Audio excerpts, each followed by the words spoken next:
Welcome to the Renegade Yogi Podcast Experience.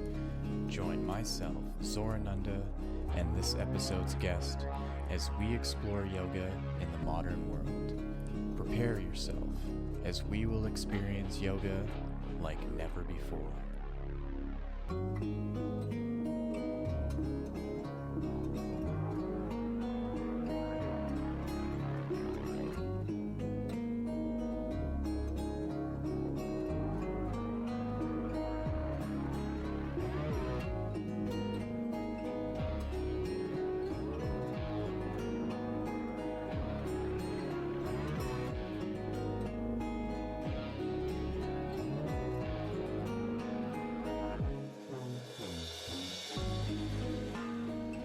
Hello and welcome to the Renegade Yogi Podcast Experience. My name is Zorananda, and I'm here today with a fellow named Justin Rice. So he reached out to me on social media. He found my podcast somehow. I didn't ask him what platform, but I'm really grateful that fellows like him are reaching out because we had an amazing conversation. So Justin Rice has a bachelor's in exercise physiology and nutrition. He is a hypnotherapist and a timeline therapist. So,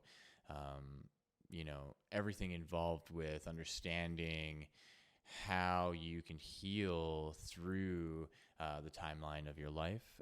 Also, he's an NLP practitioner. So we really dove deep into what it means to live a life of synchronicity, how to overcome obstacles, how to put yourself in a position where you can have a deeper belief and faith in yourself and something greater than yourself, which I think, typically faith is a triggering word to a lot of people, but we explore it in a way of not blind faith, but an empowered faith of following your own intuitive inner guidance, following how to connect to your heart, and to live a life of abundance that is on your terms and within a realm of support from the people around you and just the world itself. So you're going to have a great time listening to this.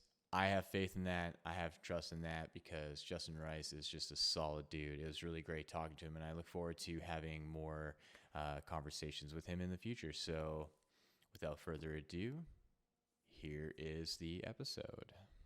Welcome, Justin Rice. I had an opportunity to go through your website and to go through your homepage of your story, and it's inspiring to me to read about someone who has gone through significant loss, but then kind of strive through your academia and your modeling career, and now are paving the way for wanting to transform people's lives in the capacity that you have, and just all through your life story. So if maybe you can just kind of introduce yourself and just let people know who you are and what you're up to these days. Yeah, well, first and foremost, thank you for having me. I like to, describe myself as a spiritual being having a human existence. I think, a lot of the egoic definitions that we give ourselves are somewhat illusions. But as far as my identity goes, I went to school for exercise physiology and nutrition. So I have a bachelor's in that. After that, I ended up getting very inspired about the mind and the power of the subconscious mind. So I'm certified in hypnotherapy, timeline therapy, and also NLP. And I also have a career in acting. So really passionate about transforming film, really creating some inspiring films. I'm aware of the impact of movies on people's minds, how it really hijacks the subconscious mind. And I want to really kind of infiltrate the film industry and transform what we produce with the movies, because if we really want to change the world, we have to change what we're projecting into our minds. And that's what I've been very passionate about lately. So it's a little bit about myself. Yeah, that's I was just thinking about I just watched True Detective over the last like few days. I don't know if you've watched that show or if you've known about it. It's interesting because it's super brutal and it's super intense. Like Matthew McConaughey and Woody Harrelson are the main actors in it, and it gets to the point where you don't even see them anymore. Like they're so enveloped in their role as actors, and they especially Matthew McConaughey, he takes on the persona and the character so deep.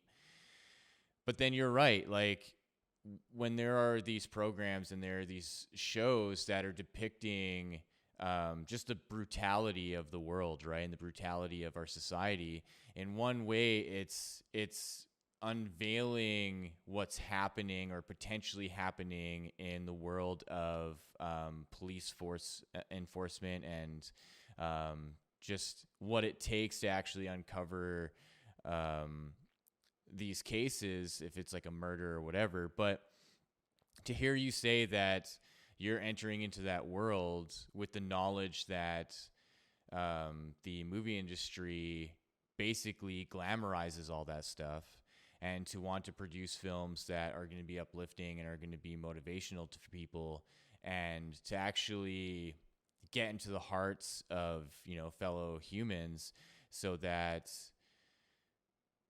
there's a way to depict the world in all of its glory, and how wholesome you can be in the way that you educate. So that to me is a good sign of how things are moving forward, even though, like those actors and, the directors and the producers in Hollywood and in the movie industry, that's still going to be around. But then we do need people like you to step up and be like, you know what, we can do this in another way. And it's not that the whole system of it has to be transformed. All that's still going to happen, whatever.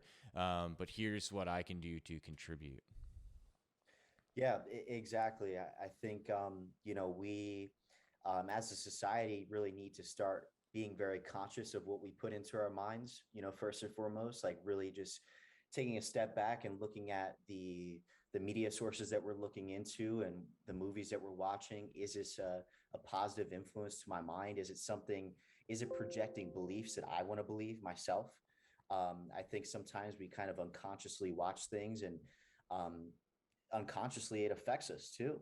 If you're, you kind of think about how movie theaters are set up and what state we get into when we watch a movie. We're typically sitting on the couch. It's kind of late at night usually. We're kind of awake, but we're also like almost falling asleep at the same time. And, when you're aware of how the mind works, the brain waves are actually slowing down to a frequency where you're actually in the subconscious mind. So, a lot of those late night commercials that people see, they impact people, subconsciously, and really affect the brain. So, being super cognizant of that going into this industry is a little bit of a trip for me, because I'm kind of figuring out how to navigate the industry with that awareness. But like you said, it's just, I'm going in with an open heart, opening myself up to roles that are going to inspire people, going to project a better way of doing things. And, I'm just going in with the most positive intent I can, and kind of surrendering as well. So that's all I'm really trying to do myself. Yeah, that's amazing. And it's so interesting to me how these connections are made too, right? So like I set up this podcast maybe like 6 months ago, and to have someone like you just like kind of randomly message me on Instagram because you saw some of my episodes,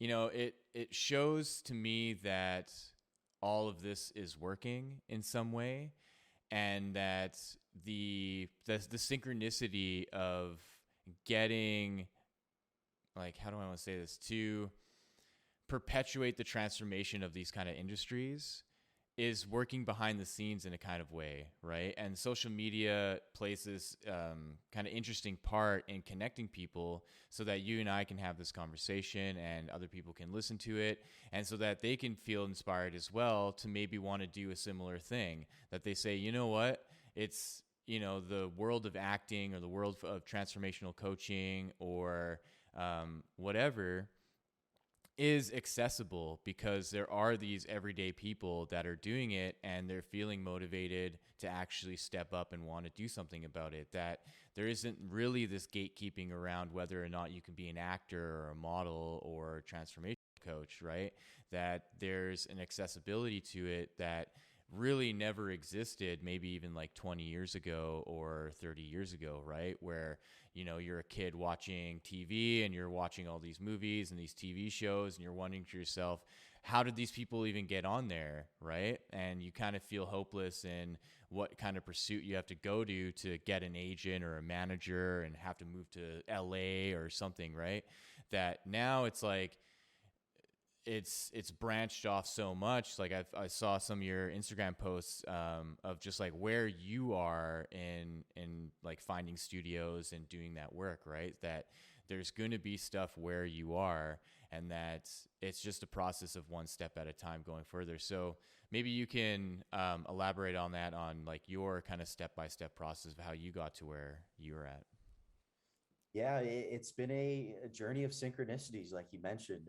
Synchronicities are just amazing moments where we just have all these things that click together, but it's something bigger that's creating it, and that's what fascinates me in life, is that there's some energetic field of connection that is creating moments for us that are very positive. And my career kind of started back in college. After my mom passed away, I was inspired by her life, and I really wanted to partake in modeling and acting. And there was a gentleman that was in my fraternity at the time at Rutgers University, and he was doing runway modeling, and I was on the bus with him going in between classes.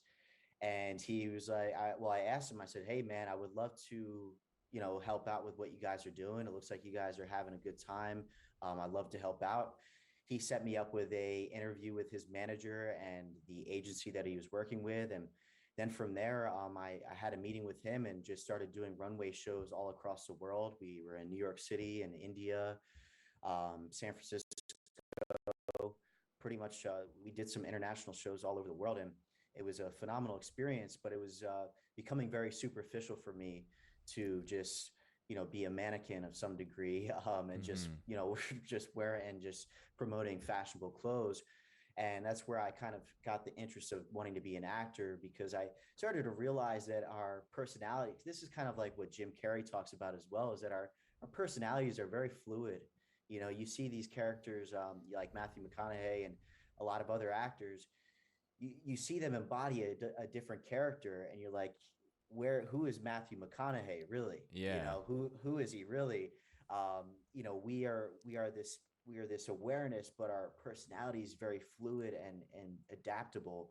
And I found that very fascinating. And I saw film as a way to impact a lot of lives globally. And that led me to having a manager eventually. That was another synchronicity in itself. And now I'm here. I have an agent in California and Hollywood, and another agent hopefully on Monday here in Atlanta. And I just worked on a little film recently. So just keep, step by step kind of going through it. Yeah. And I think that can be the kind of missing part in people's minds of the continual process of it, right? That like one synchronicity to the next synchronicity, there's a bridge that's made, and it's up to you to participate in building that bridge, right? So I think whenever there's a roadblock or whenever there's a challenge to the next synchronicity, that's where people want to give up, right? And that's where they want to think either they have some kind of programming in them where it's other people's fault for why that's not happening, and an excuse as to why they can't go forward, right? And then how it just ends up burning bridges. or there's some kind of insecurity or a limiting belief of their own self-worth, of why they don't deserve to even go across the bridge. So maybe they even built it, and they're seeing the next steps of actually having to become more responsible in their life. That could be maybe they need to exercise more. Maybe they need to change their diet. Maybe they need to let go of a couple friends that aren't really helping them, and how it all plays together in the grand scheme of things, where the decisions that you need to make strategically for yourself are going to be the elements that propel you forward in that synchronicity, right? So do you think there are any strategies or any moments that you found that you needed to act on that would be helpful in kind of propelling you forward? Well, I think you said something that's very important there, is that there's going to be challenges that come up along your road. It's just whether or not you stick to your path. And I think what's underneath of all of that is the belief. It's the full-hearted belief in the path that you're embarking on, and continuously moving through those challenges. And one of the things that comes to mind for me is I don't know if I'm going to get this quote entirely right from Albert Einstein, but we cannot solve problems from the same level of consciousness that we created them from, essentially, right? So whatever challenges, and this is more for the audience here, is whatever challenges that are coming up, at some level you created it yourself. And I think that goes into a little bit about the mentality shift that you're talking about there. It's, victim mentality versus I'm the creator mentality, right? I'm the creator of the problems in my life too. If there's a problem in my life, somebody else didn't do it. I partaked in it because I am somewhat of the divine creator of my life. So if there's problems and challenges coming up, what has been a great tool for me is meditation. I'm a big student of Dr. Joe Dispenza's work. I talk about his work often. I've been studying his work for a few years now, and I practice his meditations every day. And that is one of the biggest things, is elevating our emotions to rise above the consciousness level that we're currently in, to be able to see and be able to attract the solutions to the problems that we're in. So that has been a great tool for myself, is when I get in some challenging and sticky points in my life, okay, don't try to figure it out right here and now in this stressful state, because you're going to create another problem most likely. Yeah. You might not actually create a solution. You might create a bunch of other problems. So take some time, close your eyes, get into a deep meditative state, raise your, vibration is a very kind of sticky word nowadays, but it is a vibrational thing. It's really raising your emotional state, getting into a higher level of consciousness through meditation or yoga. I know you're a yoga practitioner, to dissolve somewhat of the ego, to rise above that. So then you could have downloads per se, from the field of consciousness, or just attract solutions to you. And I think that's been a very, very wonderful tool for myself, and many others, to just find solutions above the problems that we've created.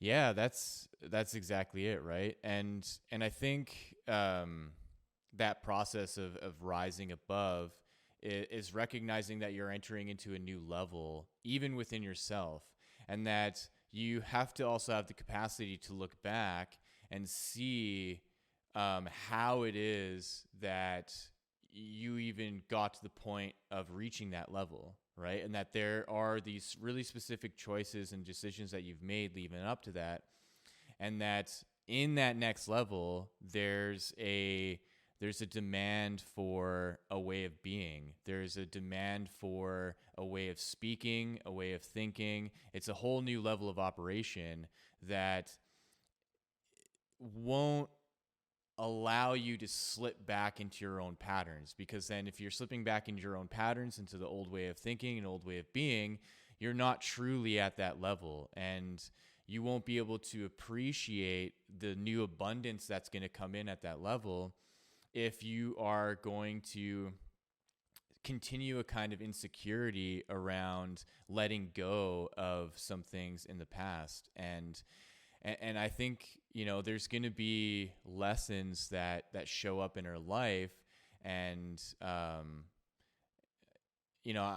I'm thinking of, your story about your mother and the passing and how, and I'm just wondering how that could be a possible example of a contributor of like something that happens that you don't have control over, that then just like pushes you into a next level. Like you have no other choice. It's like either I can like not accept what has happened and not see the blessing of this person in my life and this love that's coming from this whole other place, and I can just stay where I'm at, or I can rise up to this next level that is being called onto me. And I think that happens on so many different degrees of other people's lives, right?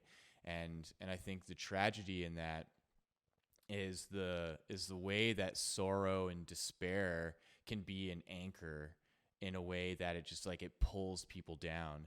And so it's so amazing to just the little bit of your story that I've gotten, and to see how you've been able to just catapult yourself using that, right? It's like there's all this extra like energy and vibration that went into you that was like, I am going to prove to myself and prove to my mother that I'm going to be the greatest person that I possibly can. And that, I think, can be one of the hardest things to really face, right? Yeah, I agree with you. And I don't have the solution to it all. I understand that sometimes those moments in people's lives can really just take them down to a point where they cannot rise above it. But for those that are listening and those that we're able to talk to today, what happened in that moment in my life, personally, looking back, was, my mom was everything to me. She was really my heart. My mom was raised by her my entire life, and she was the love of my life. She was, I had so much love for her, and she had so much unconditional love for me. And her passing really rocked my world. It really just like shook things up. And I think sometimes we need those moments in life. We have those dark nights of the soul where things are unexpected and they happen to you, but they're there for some higher reason to wake you up even more, to give you some type of an awakening, to kind of shake up your reality. And when she passed away, that really led me into some of those deeper questions about life, about why am I here? What is my purpose? What is God? What happens after death?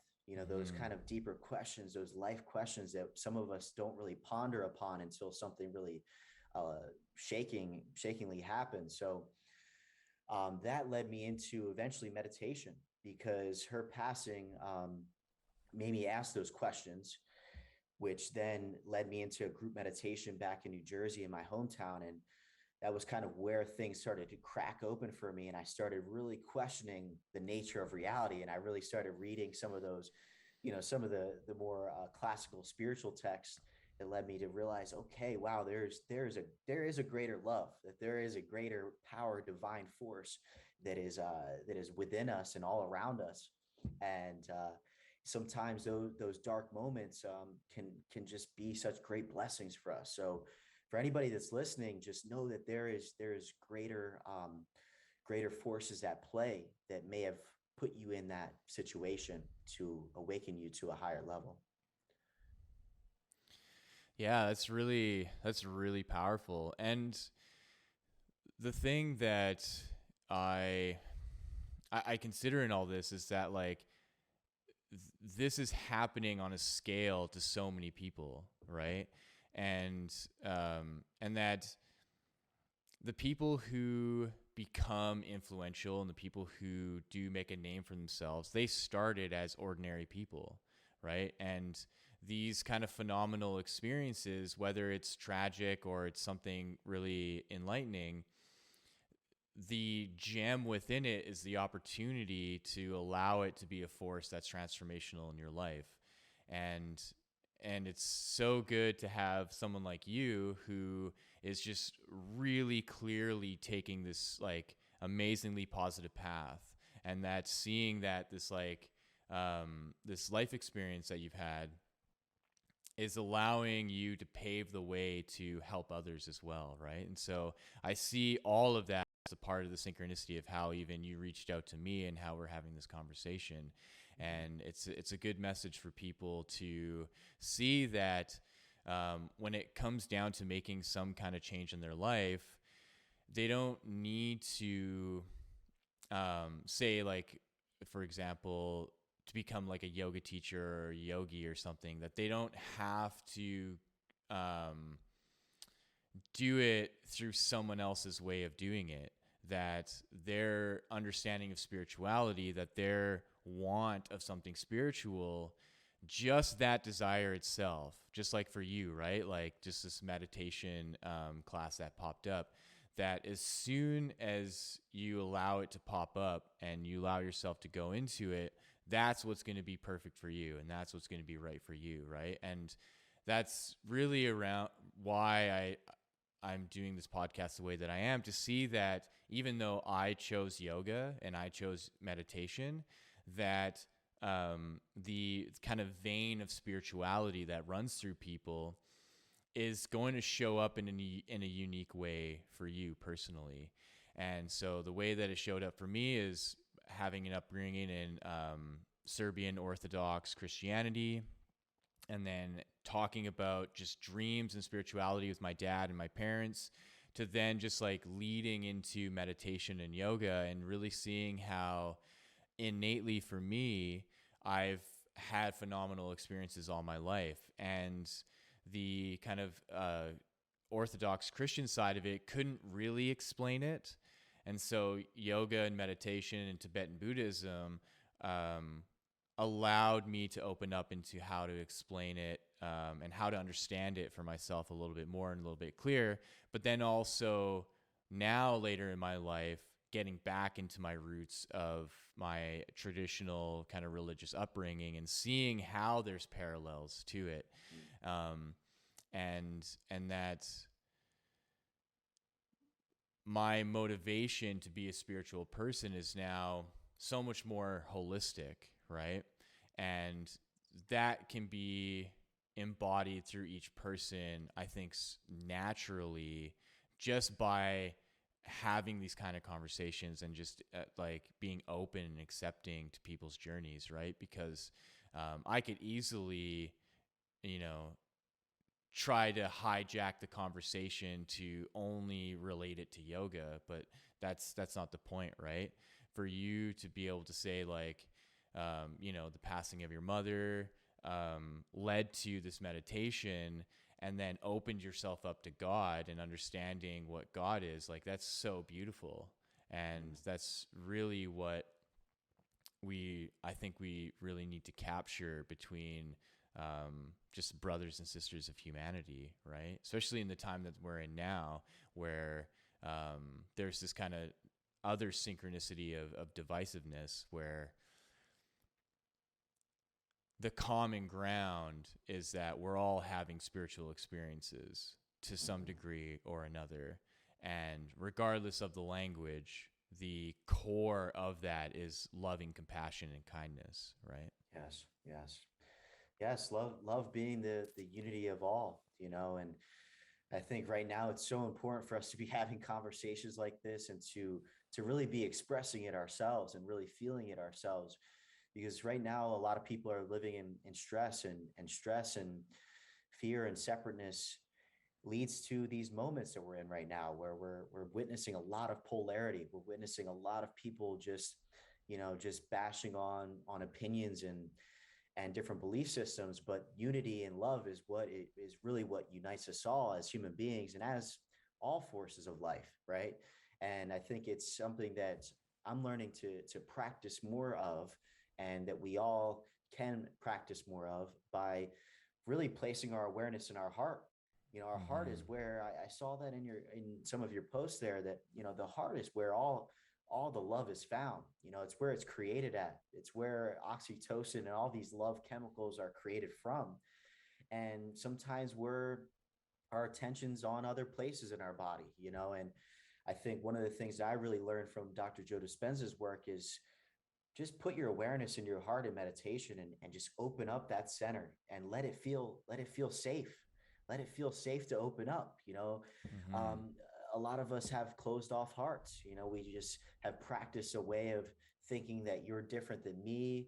I got to compete to get things, and I gotta fight for my survival, fight for my family. And yeah, that we can live that way, but how long until we got to evolve? We have to evolve into a new way of being. And I think that evolution is going to be in our heart, living out of love and realizing, oh, you have a different meat suit, you have a different you have a Yeah. different character, being an actor, everybody's a different character, but there's the same life forces within all of us. We all have a heart, we all have the same physiology underneath the skin. So, I think that's kind of what this message is about today is we got to keep finding that love within ourselves, keep opening our hearts to greater capacity of love, and um, ask ourselves, what would love do in our lives? Yeah, exactly. And you're spot on with it being a practice, right? That there's a daily involvement that's needed, and an exploration of something that is seemingly new, but intuitively we know the depth of it, right? And I think that's where there's a fear of going into the depth, because it's into an unknown that we've hidden ourselves from just by all of the stories that we hold on to, and all of the judgments and all the biases, and what it takes to actually allow ourselves to go into our heart is a process. And it's interesting because with the book that I've written and the work that I do with future life progression, this is something I stumbled on maybe like 6 or 7 years ago. And now I'm seeing more and more that just individual people on their own are figuring out the same thing in their own capacity, where yeah, I've written this whole book about it, and I have a kind of step-by-step process of what it can look like for me to go into my heart. And now I'm finding more and more people that are doing the same thing, but in their own unique way, right? Where you found that through Joe Dispenza, and it's so beautiful that there is this kind of flowering of what it can mean to live from your heart, and that it's a very real thing, that it's not just an abstract idea anymore. It's not just a concept. Your consciousness is literally operating from the level of your heart, and the brain is the conduit for it, right? So it's either we want to close the path and we want to close off the conduit between the heart and the brain and just allow the signaling to be completely unconscious, or we learn to slowly open it, right? Because it's just like a floodgate, right? If we just burst it open, maybe we won't be able to handle that. But if we can slowly, day by day, with the practice, just creak it open and just see how the little amounts we get of love for ourselves can then all of a sudden be an open door where we can't help but want to share it with other people. Now it's not just about ourselves, and the whole universe and this whole planet and everything around us is just so supportive of that. And that's where I think that line of synchronicity, right? It's just suddenly it's just so easy to connect the dots, right? And it just becomes normal. It's not like a super awe-struck thing. It's not like every single day you're like, holy shit, how did this happen, right? You're like, yes, this makes sense because I'm coming from my heart.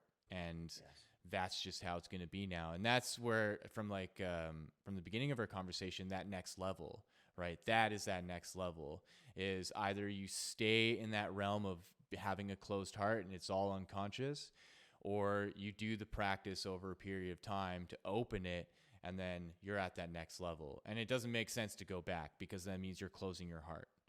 And you're like, well, I just can't do that anymore. I can't live from a closed heart. I have to be kind, I have to be nice, and I have to be loving and compassionate, because that is literally the bubble of energy around me.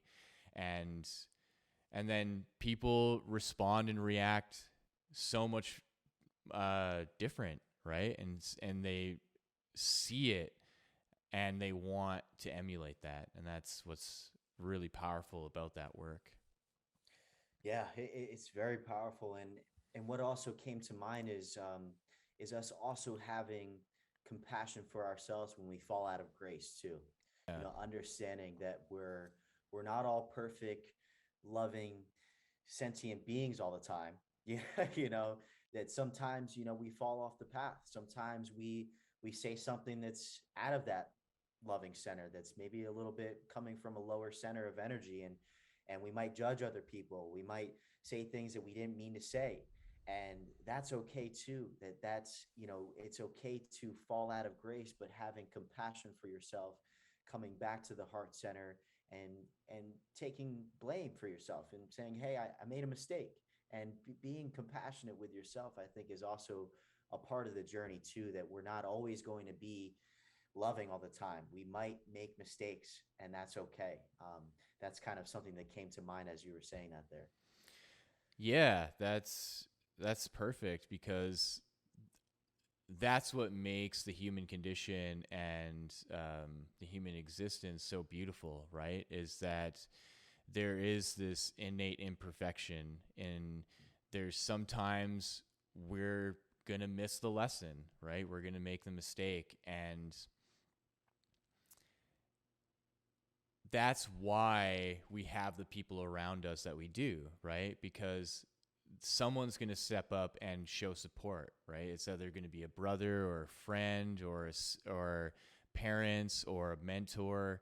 And that's the beautiful thing of getting to that level of opening up and coming from your heart, is that you're going to meet more people like that, right? You're going to be on a level where more and more people are just operating that way. And so when the time comes where you shut down and you're not coming from your heart, you're being judgmental, is that you're going to be around people that just open their hearts more to you. And they're going to show you exactly what it is that you can correct and how you can get back on course with being in an open heart. And I think for individuals that have a tough time with that, I think that's where the pattern and the programming of lashing out and being harmful and being hurtful starts to manifest, where, like what we're seeing just like on social media and all the divisiveness, right? What we're really seeing is a lot of people who close their hearts, and they don't know or don't want to or don't understand the power of just simply choosing to communicate back with an open heart. And I think that's what's been the trickiest thing for me in navigating, how to get this podcast out and how to just kind of deal with the kind of realm of social media, is that I just really clearly decided that no matter what anyone says to me, that my response will be accepting what they say and then responding back in a loving and caring way to the best of my ability.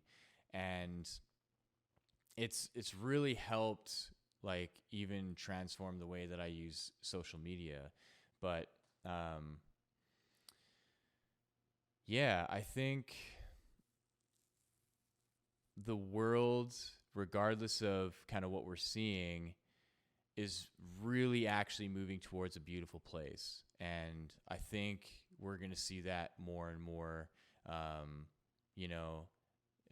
especially seeing someone like you, right? Because this is the first time we're meeting, and it's so amazing to see that, in the sea of social media, that I've attracted someone into my life to have this conversation, and that just gives me hope, right? That there are plenty more of people like us that are out there, like wading through the sea of social media and being like, yeah, this person and this person and this person. And it's like this like new tribe is kind of reforming in the aftermath of a pandemic, of reconnecting in a newly intelligible way, of really heart-centered focus that is really much more clear. It's not fluffy anymore, right? It's like really clear.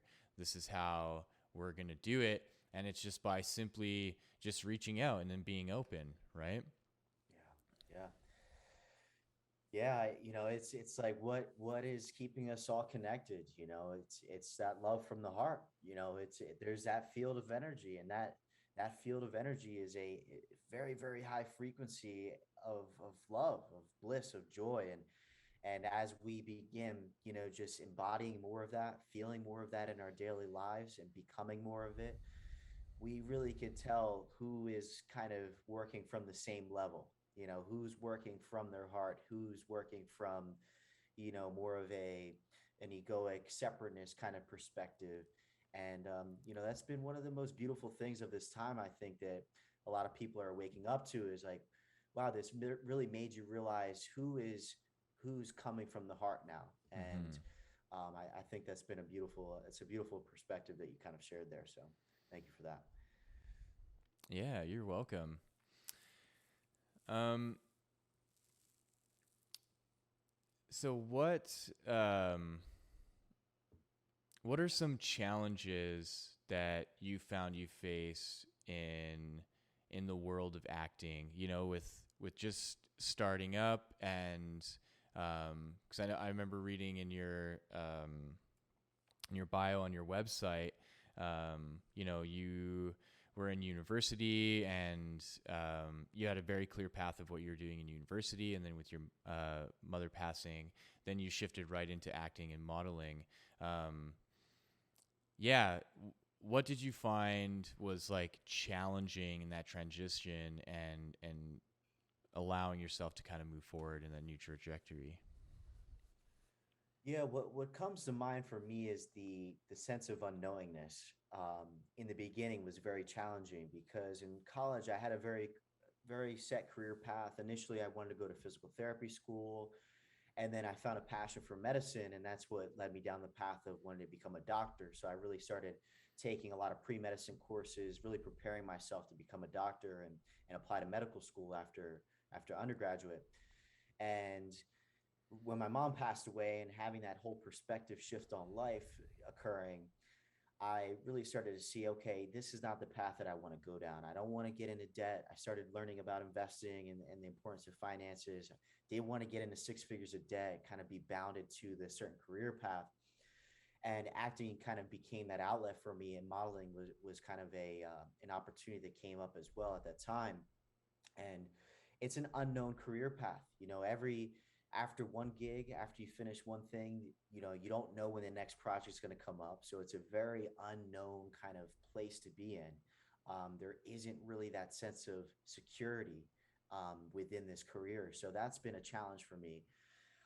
Another challenge for me has been figuring out how to navigate the morality of the industry, because I'm aware of a lot of these corporations, what that their products might not necessarily be good for people, right? So I've had offers from different companies. I won't name any, but I know that their foods, their nutritional value, what they're putting in their ingredients, I know that it's not good for people because I studied preventative medicine, I studied nutrition, I went down that whole rabbit hole of learning about how a lot of even the textbooks that I learned in nutrition school in college, they're funded by the government, and they're essentially peddling the same foods that are causing us to have disease and putting us into the hospitals, now making us reliant upon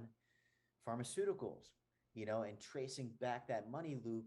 I'm like, okay, but these are the same companies that are providing me with commercial opportunities, right?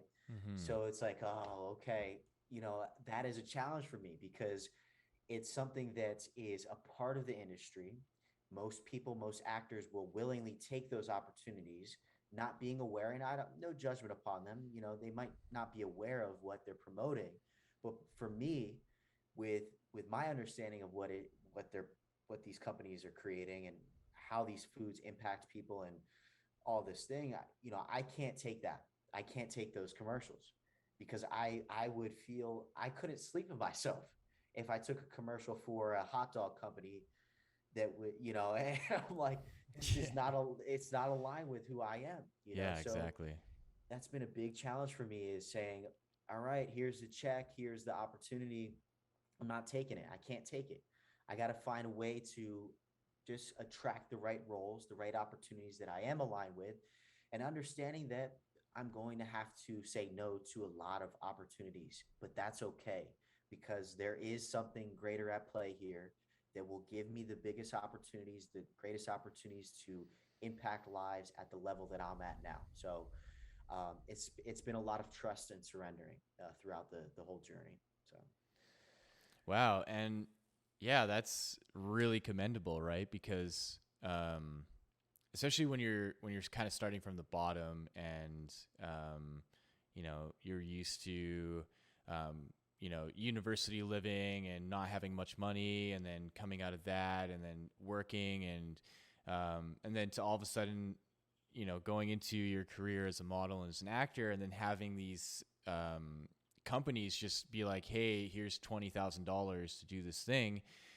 Man, that's the most money probably most people get at one shot in their life, right? But it's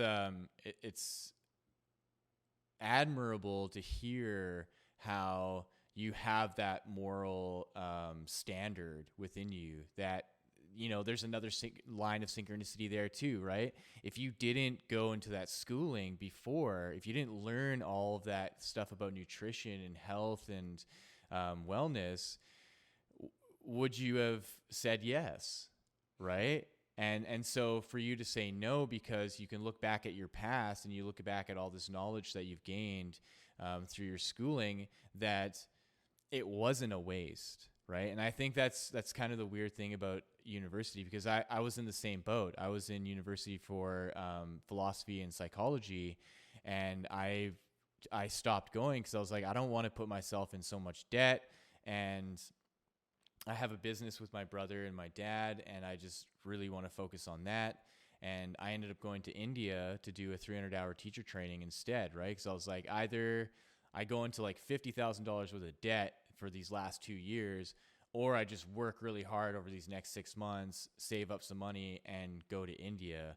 And so it's so great to hear from your perspective of how you did it, because in that, I think that can inspire more and more people to have that moral standard, right? That you can say no, that you don't have to just say yes to everything because you're the starting actor and you want to get your face out on commercials and all this stuff, that you know, you don't realize what you're contributing to. You don't realize this like machine that's in place that's just kind of using people for their own agendas and their own successes, without the consideration of really what this machine is actually doing to the lives of other people around the world, right? And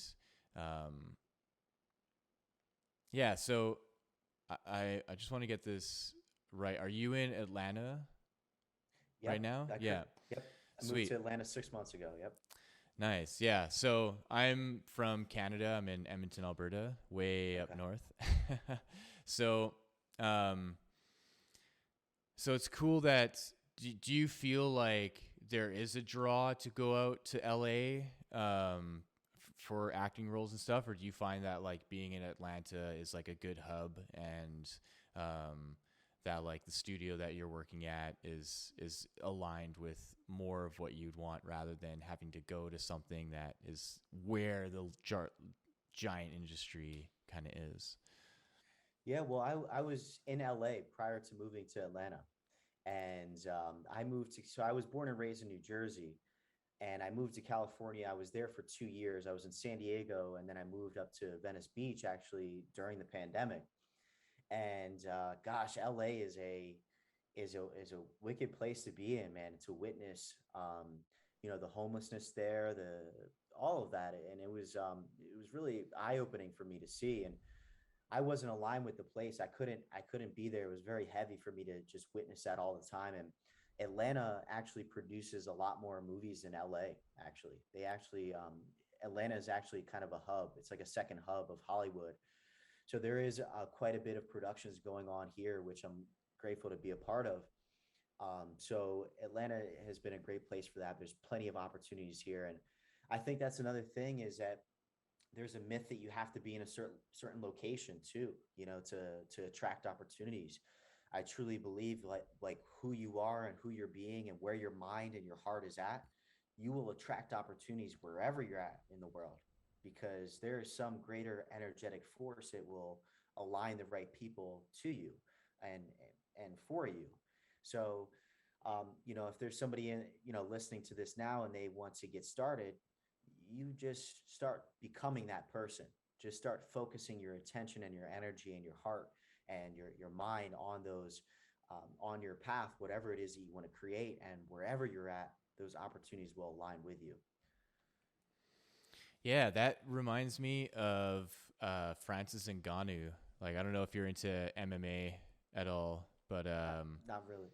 so he's the heavyweight champion of the world, and he's from Cameroon in Africa. And he did a podcast with Joe Rogan. And man, his story is so crazy. Like, he is like the epitome of starting from like very, very bottom and doing everything you can to fulfill your dream. And yeah, so I definitely recommend listening to that one, because man, he's so crazy inspiring to have like left Cameroon, traveled through the Sahara Desert, and from Morocco, try to sail across the Mediterranean to Spain 7 times. Like, he got caught 7 times. And it took him like 14 months in this whole journey of leaving Africa to get to eventually to France, where he wanted to become a boxer. But the people around him were like, no, you need to get into MMA. And then so he changed his mind and went to MMA, and now he's like the world champion, right? Wow. And so that's where I think like the difference between like the Western world and kind of like, I don't really like the word third world countries, but like this difference of being in the Western world, especially in say Canada, United States, where there are these opportunities and you have a better chance of kind of fulfilling the dreams that you have, where opposed to say countries in like the Middle East or even in South America and in places where there's a lot of poverty, that there can be the opportunity to thrive and to like really set out on a seemingly impossible task to achieve something, where Francis Ngannou is like a huge example of that, right? Of like having to survive traveling through the Sahara Desert in order to get out of this place. And that's humbling to me, because then I look at the life that I've had, and like, even though, I was raised by immigrant parents, I'm a first generation Canadian, and I kind of look at how my childhood was, and though I really loved my childhood, I can see the level of like poverty that my family was in, being where my dad was the only one working, and I had 3 other siblings. But seeing how now in my life, all the opportunities that I have and the space that I live in and the people that I have around me, the career that I have, is that your faith and your trust in love and God and something greater than yourself, whatever you want to call it, the universe, your higher self, bestows upon you the guidance towards those opportunities, I think, right? And it's like a deep faith, right? So like you can have it on the smallest scale of like, say, like me, where, I didn't have to go through this like crazy hardship where like to the other end of the spectrum of Francis Ngannou, having to go through this entire journey of 14 months of hardship to get out of this place. That the common factor, I think, in that is faith and trust in yourself, your own abilities, and then the ability of something greater than yourself that you can't even fathom, right? Yeah. That you're like, I don't know how you're doing this. I don't know what this is. I just need to surrender and trust, right? And that's what allowed me to travel the world the way that I did, specifically for yoga, going to Thailand and Brazil and India and several other places. That is really the core to allowing yourself to have those opportunities, right? Yes. And this gets very, very scientific too, as well. That I learned this from Dr. Joe Dispenza, and I encourage anybody listening to read Becoming Supernatural or Breaking the Habit of Being Yourself, or You Are the Placebo from Dr. Joe Dispenza. But we have an energetic field that emits outside of us. We have technology now that's able to read the energetic field that actually emits outside of our bodies. And that field is actually generated from our heart, from our heart and from our brain. So you talking about the power of faith, right? And I think faith and those elevated emotions really come from the heart center, and opening up the heart and really believing in something, believing in whatever it is that you want to create, that actually draws you to that experience, right? The faith that, what was his name again?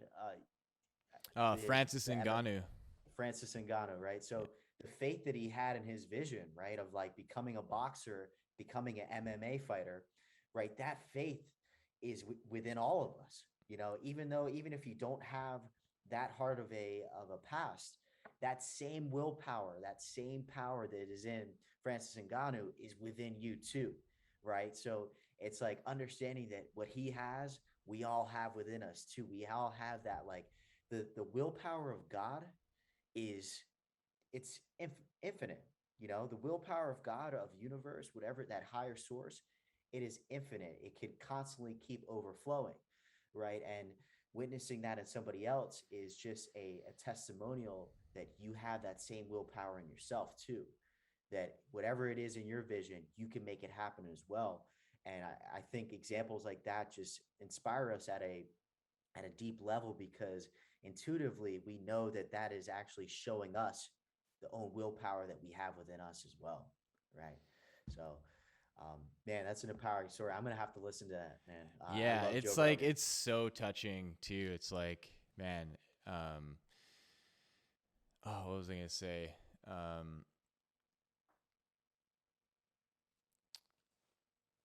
Yeah, that willpower and that ability of faith, I think the lesson in it is whether or not we're taking it for granted or we're undermining it for some reason, and to see that it doesn't have to involve any particular religion. Like the religion is the channel, is like the conduit for introducing it into your life. And, I grew up with a balance of a mother that's really religious, but free and open with it, right? And then a father who is really scientific and mutually religious, right? And so that inspired me to view the world in a way, and view faith and view God and view science equally hand in hand. And so that when I hear stories of your experiences and Francis Ngannou's, that there's no reason for me to undermine the miracle that is humanity, right? To undermine the power that we have within us that is unexplainable and a mystery. And to allow myself to simply walk my path on my own time, right? That there's very much a process of it, right? So sure, Francis Ngannou changed his life within 14 months, but it was his whole life leading up to that point, right? So there were all these steps that he had to take that led to the moment where it was now or never, right? And that doesn't just come so like spontaneously, but the paradox is that it kind of does as well, right? That we're going to have this moment in our life that we've built up towards, that we may need to make a very powerful decision, that in order for us to really make the transformations that we want in our life, that there's an element of our core being that needs to be upheld more than anything else, more than any bias, more than any opinion or any belief, right? And that core value is a faith and a trust and a belief in something so much more powerful and greater than ourselves. And I think that is what is so challenging to some people. But someone like Francis Ngannou and someone like yourself are these motivating factors for a lot of people to take on a triggering word like faith, right? Because I think for some reason in our world, having faith in yourself and in others and in something greater than yourself is related to, for some reason, like being ignorant, right? It's like, oh, why would you have faith in this stuff? Why would you just have blind faith? But it's like, it's not blind. Like the thing is, like, faith is a trust in knowing, right? And the knowing is beyond conceptualization. And so that's the tricky thing, is that you have to step beyond your own limited reasoning to accept and have received guidance from something within yourself that isn't really your own voice, right? Mm-hmm. Because we can live our whole life only listening to our own voice and thinking that's the best thing possible, right? And then 10 years go by and we realize that, like, we don't know where we are anymore, right? Because all we've ever listened to is this, like, logic and reasoning of our own voice.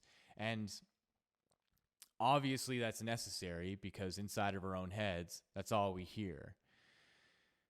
But like what Dr. Joe Dispenza said and what we've been talking about, going into your heart, you hear a much more clear and much more powerful voice, a voice of intelligence that is not only you, it's your parents, it's your grandparents, it's your great-grandparents, it's your great-great-grandparents, it's your whole ancestral lineage that is there with you in the center of your chest. And that is talking to you, and it's going to overpower anything that you've built as a belief system just from what you've adopted in your life, right? From the media and from friends and, and from the outside world. And that's where I think, someone like Francis Ngannou and why he was able to get successful is because that's what he tapped into, right? Mm-hmm. And that maybe it wasn't even a conscious thing. It was more of an intuitive thing, but there's this driving force of our ancestry that is propelling us forward because, our great-great-grandparents of 300 years ago or 400 or 500 years ago, we're here because of their actions, right? We're here because of their survival and everything that they needed to do in their moment of taking care of their family, and not really having the wherewithal to think, oh, I'm going to have great-great-great-great-great-grandchildren that I'm never going to meet, and they're going to survive because of me. But now we have that capacity to think that way, right? So this is where I think this is really truly the power of the heart, is that the heart does not discriminate between space and time. It doesn't think that it cannot connect to itself from thousands of years ago to thousands of years in the future, right? And so then our great, great, great, great, great grandchildren that we won't ever meet, they're alive somewhere and they're thinking about us. Right. And there's this loop that's happening that's so beyond our even ability to comprehend what the past and the present and the future is. And their ability to be in existence evolutionarily is so much more powerful than we are right now. And so we can actually draw on their power, and we can actually draw on their wisdom and their guidance, right? And allow us then to create this amazing web between all of our ancestry and all of the hearts that we are a part of, not only through ourselves, but then through the web of humanity and how we all connect, right? And so that's what my practice is in going to my heart. I'll sit down and I'll breathe that in.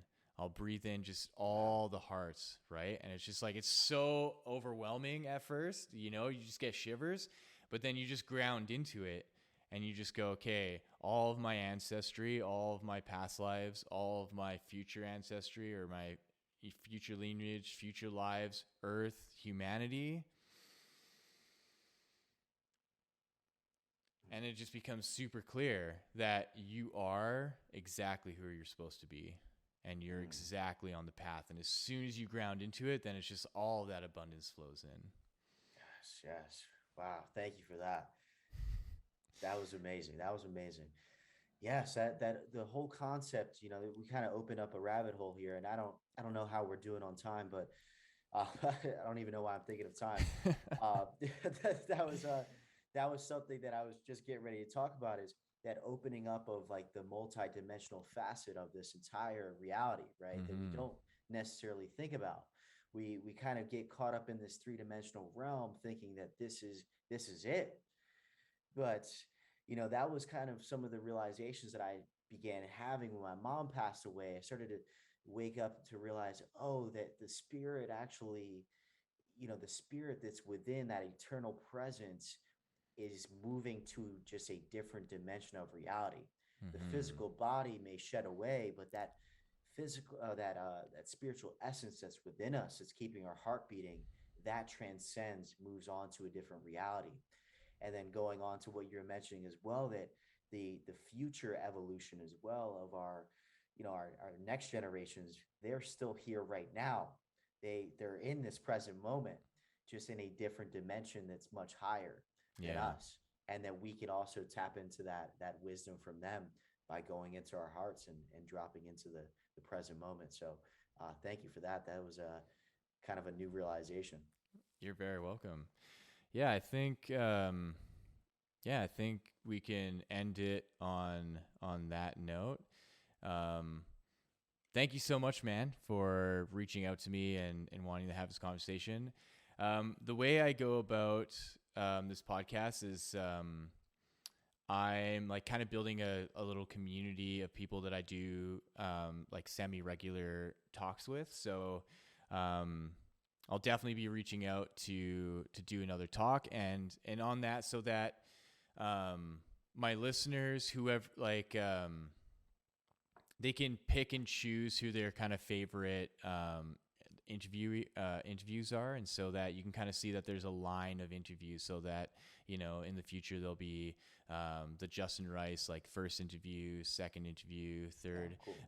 If that's something that you're interested in, and then that way we can like just continue deepening the conversation and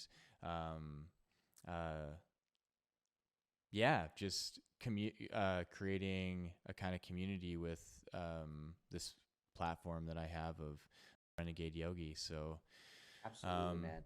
yeah, maybe if you want to tell people where to find you and maybe some projects that you're working on, if there's something that you want to kind of bring out into the open.